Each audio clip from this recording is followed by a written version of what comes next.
Oh, all right, guys. Hey, what's happening? It's been a long time. Um, yeah, so in crypto, I think this is one of the biggest news. If somebody asks about, um, many people always like ask, what is the application of crypto? What is the use case of crypto? What is crypto is being used for? Give me just one example. What is crypto being used for? Well, there it is. This is the post from this guy. Okay, it's one of the VC, I think, based in Chicago. It's basically a stable coin. That's what it is. It's the biggest applications or use cases for crypto. Uh, what is stablecoin? Stablecoin is basically in this case, it's a US dollar stablecoin. So it's basically um, currency in crypto, but it's basically mimicking the US dollar. So it's back to 1 to 1 US dollar. So one USDC, for example, that's US dollar stablecoin that are backed by Coinbase. So if you go to Coinbase, USDC in here, you can see yeah. So this one USDC, this one. So this is this. If you look at, yeah, it's always like, well, there's some fluctuation here, but it's always trying to become like, one, right? Because it's supposed to be 1 to 1, right? One USDC equals to one US dollar. And there are many stable coins. So if you go to, let's say, this DeFi Llama, oh, sorry, I think CoinGecko is a better, you can see actually from this here, this website, under, yeah, so in terms of market cap, look at, you can see the market cap. So number one is Bitcoin, about half a trillion, 500 billion. And then Ethereum is 200, right? And then right after that is Tether. Tether is basically is a stable coin, USDT. I think it's by Paxos Global, if I'm not mistaken. USDT, Paxos. I think it's based in New York, I think, or somewhere in Asia.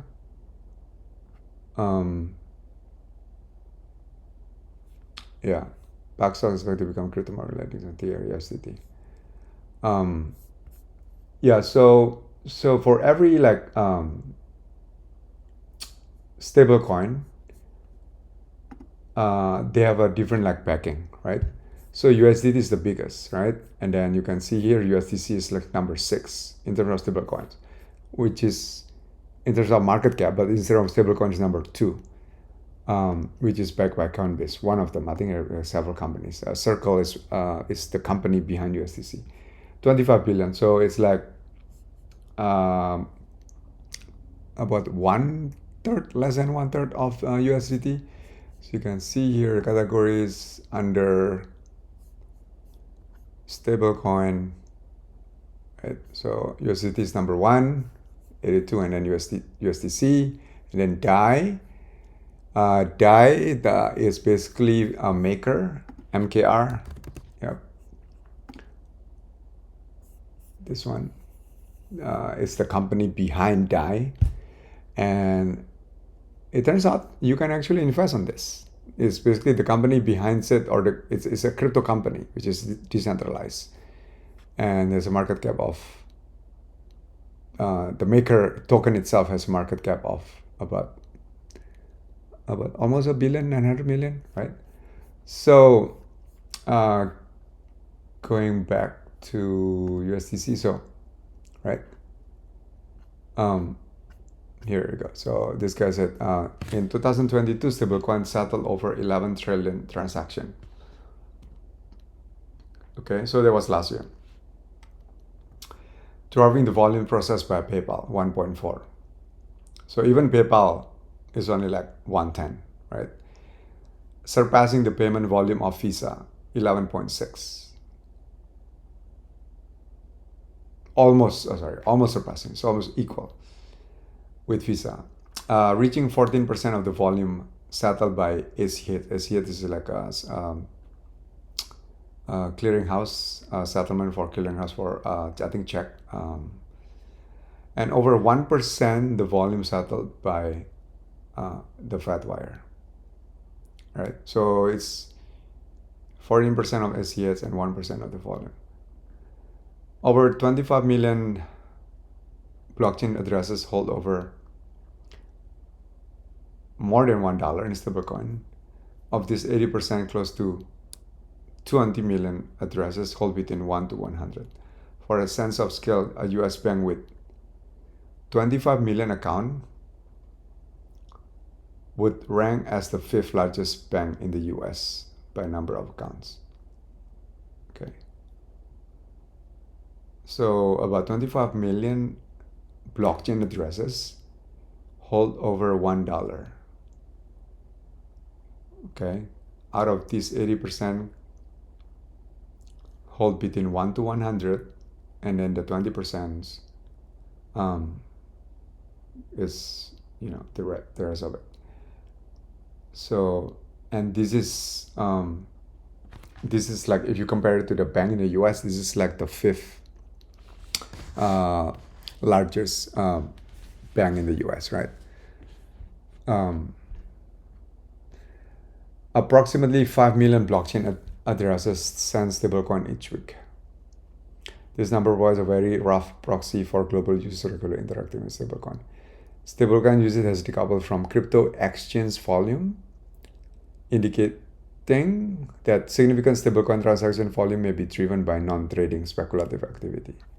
So it's really probably for payment purposes, for paying salary, who are like, during this remote economy, many of the workers are working, international, outside, in Bali, in Thailand, in so on and so forth, right? So using a crypto as a payment, and US dollar is still the global reserve currency. So instead of paying using the ACH transfer, or using PayPal, which is only working in the US, paying using check or clearing for international takes like 2 business days, 3 business days, sometimes 5 business days, right? If you're using USDC, right, or USDT or other stablecoin like DAI by Maker, it will reach the destination, or it will settle. Let's say if you send 1,000 USDC, 1,000 USDT from the US to Israel to Singapore or to Bali to Thailand to wherever else in the world, it will instantly, like by 5 seconds. Like in Solana, it's only like 1 second, and you receive and settle immediately. But if you send it using the traditional method, using the ACH transfer, which is using a wire, it takes like 2 to 5 business days to settle, right? So from 2 to 5 to like 10 seconds, or like in Solana is less than 1 second. That's like crazy amount of improvement, right? So stablecoin usage has decoupled from crypto exchange volume. Okay, we read this. Since December 2021, centralized exchange volume are down 64%. Decentralized exchange volume are down 60%. During this period, stablecoin are down only 11%. And weekly active stablecoin address and weekly stablecoin transaction are up for over 25%. Of the 5 million weekly active stablecoins, 75% transact less than 1,000 per week, indicating the small retail users likely represent the majority of stablecoin users. The supply of stablecoin has grown from less than 3 billion 5 years ago to over 125 billion. So in 5 years, it grows like 40x, yeah, from 3 billion to 120, yeah, 3 times 4, yeah, 120, 40x in just 5 years, yeah. So that's like an exponential growth. Resilience market cap stablecoin down minus compared to minus over 57 overall crypto. So it's more resilient than in general than the crypto market, at least twice. So if the crypto market declined by 57, the stablecoin only declined by 24, right? So people are really using it for real like thing, not just for speculation and trading, right? Less than one third of the stablecoins are held on exchanges. Most are held in externally on account. The majority of stablecoin activity use USDT. Of course, you already know that. So largest market cap by far is about 70% of the stablecoin supply. Year to date has about 80% of the weekly active withdrawal, 75% of the transaction, and 55% of the volume. Most stablecoin activity occurs on the Tron and BSC, that's Binance Smart Chain blockchains. Year to date, the Tron and BSC blockchains collectively account for 70%. So I guess this is, Tron is very, the founder is like Chinese, I think, what's the name, Justin Sun. And of course, Binance Smart Chain has a cloud of also Binance, right, by ZZ. So it's more like, could be like also has a lot for international, like Asian and probably like some Middle Eastern, because I think Binance also like, although it's like totally different because Binance is like a centralized exchange and Binance Smart Chain is decentralized, but it has that like I think influence. The Ethereum blockchain is used for higher value transactions on average, despite accounting for just 6% of the active wallet, and 3% of the Ethereum blockchain is home to 55% of the stablecoin supply, and Ether close to 50%. Oh wow, that's crazy. So Ethereum is like, although it's only like 3 to 5% active wallet, but they account for like 55% of the supply. Yeah, and then the rest is like, like from Binance Smart Chain and so on. While the rest of stablecoin has been relentless, we are still in the early stages of global stablecoin adoption. In the coming year, we expect that will grow to trillions of dollars of outstanding supply and hundreds of trillions of dollars in annual transaction value. Okay, who is this guy again? Co-head of venture Brevener Digital, previous 9 jump. Ultrarunner. We also expect stablecoin with increasingly private financial services to global unbanked and other banks, provide an escape from high inflation currency and ignite an explosion of innovation built upon this new global Apple network. At Breven Howard Digital, we are actively looking partner. Okay. So, yep. That's about it. That's the news for today. I'm just thinking what could be the repercussion of that.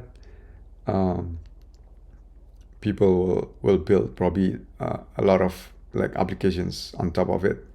And what he said, I think is true. It's making, I think, a world a better place, because those countries that are run by not efficiently, like in Venezuela or some reason for other countries, like in, I don't know, in, probably in Africa, the citizen there can kind of escape because if there's no stable coin or there's no crypto, then all of their life savings kind of, just like in their local currency, right? And then they have no other options to so stable coin, I think, giving them the opportunity. Hey, I can actually get USDC or USDT. I can just exchange my local currency to a stable coin really quickly, really fast, and I can like just the transfer is really quick, within seconds or within days, right?